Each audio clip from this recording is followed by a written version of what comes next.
দ্বিতীয়বাৰৰ কাৰণে আপোনাক আজি লগ পাইছোঁ। আপুনি একালত আমাৰ শিক্ষাগুৰুৱে আছিল আৰু আপুনি এতিয়ালৈকে 41খন কিতাপ ৰচনা কৰিছে। গতিকে এয়াতো এটা আমাৰ কাৰণে এটা আশ্চৰ্যৰ বিষয়। 41খন গ্ৰন্থ আপুনি প্ৰণয়ন কৰিছে, লিখিছে। আপুনি লিখাৰ এই যি প্ৰেৰণা, এইটো আপুনি ক'ত কেতিয়াৰ পৰা কেনেকৈ পাইছিল বাৰু? এইটো মোৰ প্ৰথম প্ৰেৰণা আছিলে ডক্টৰ ভূপেন হাজৰিকা। ভূপেন দালৈ মই 1965 চনতে আমাৰ প্ৰতিনিধিলৈ লেখা পঠিয়াইছিল। সেইখিনি সময়ত মই মেট্ৰিক পৰীক্ষা দি কলেজত নাম লগাইছোঁ।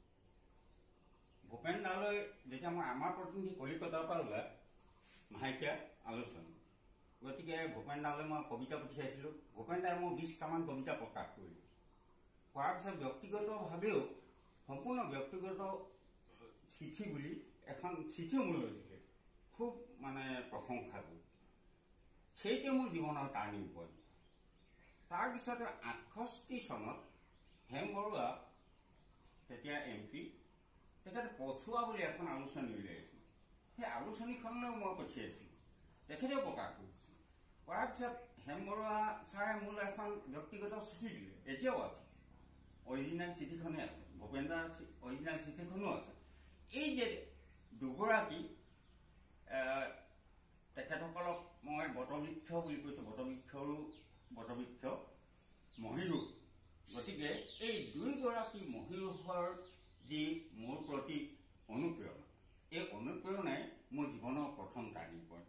আৰু সেই 1965 চনৰ পৰা ঠিক কলেজত, মই কানে কলেজত নাম লগাইছোঁ মেট্ৰিক পাছ কৰি। সেই তেতিয়াৰে পৰা আজিৰ তাৰিখলৈকে, বৰ্তমান মোৰ বয়স 80 বছৰ, এই 80 বছৰ বয়সলৈকে মই লিখি আছোঁ।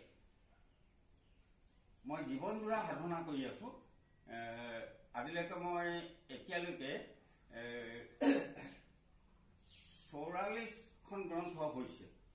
আমাৰ সংখ্যাটো ভুলেই হৈছে মানে তথ্যটো, যি আমি 41 কৈছোঁ, 44খন হৈছে। তাৰোপৰি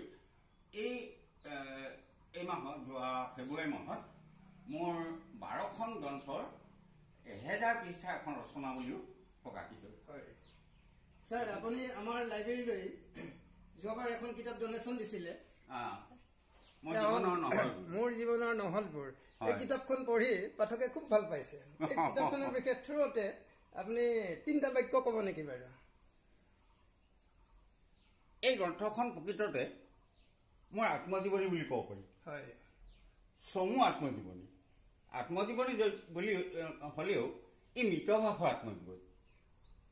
আমাৰ নগেন শইকীয়া ছাৰে মিতভাষ বুলি যিখন গ্ৰন্থ লিখিছিল, সেইখন মিতভাষ।